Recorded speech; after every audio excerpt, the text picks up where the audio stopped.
Madame, monsieur, bonjour et bienvenue dans le JT de ce jeudi 7 mai. Voici les titres que nous allons développer.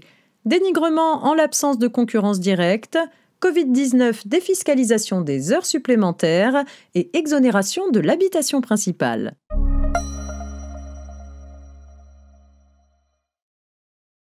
On ouvre ce JT avec un rappel de la Cour de cassation. La victime d'affirmations malveillantes de la part d'un concurrent peut agir en justice pour faire cesser au plus vite le dénigrement, même en l'absence de toute concurrence directe entre les intéressés.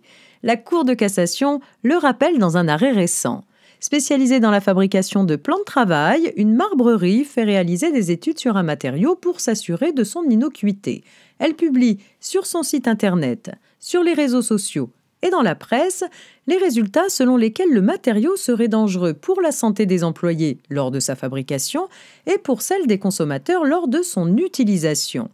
Devant le refus de l'entreprise de cesser la campagne de dénigrement dont elle s'estime victime, une association de fabricants la signe en référé pour demander au juge le retrait et l'interdiction de diffusion des informations relatives aux études. L'entreprise s'y oppose. D'après elle, la véracité des informations reprochées exclut le dénigrement. De plus, il ne peut y avoir de dénigrement en l'absence de concurrence directe avec l'association. À tort selon la Cour de cassation.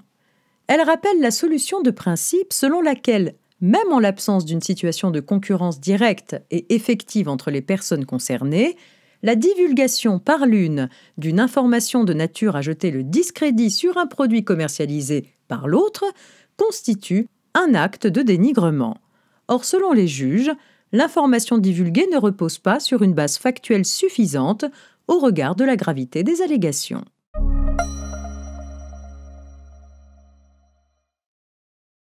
Covid-19 à présent, avec un point relatif à la défiscalisation des heures supplémentaires. La rémunération des heures supplémentaires, des heures complémentaires des salariés à temps partiel et pour les salariés en forfait jour des jours travaillés au-delà de 218 jours par an est, sous certaines conditions, exonérée d'impôt sur le revenu. Cette exonération est en principe limitée à un montant de 5 000 € par an.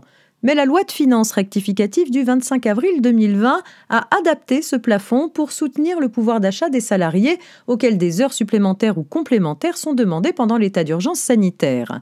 Si la limite de 5 000 € est atteinte en raison d'heures supplémentaires et complémentaires réalisées entre le 16 mars et la date de la fin de l'état d'urgence prévue actuellement courant juillet, la limite d'exonération annuelle passe à 7 500 €. Dans tous les cas, la limite reste à 5 000 € pour les heures travaillées hors de la période de l'état d'urgence sanitaire.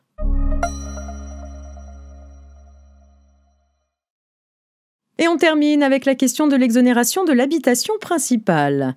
Un particulier qui cède un logement constituant sa résidence principale au jour de la cession est exonéré de toute imposition sur la plus-value dégagée. Il doit pour cela apporter la preuve que le logement constitué, à cette date, sa résidence habituelle est effective.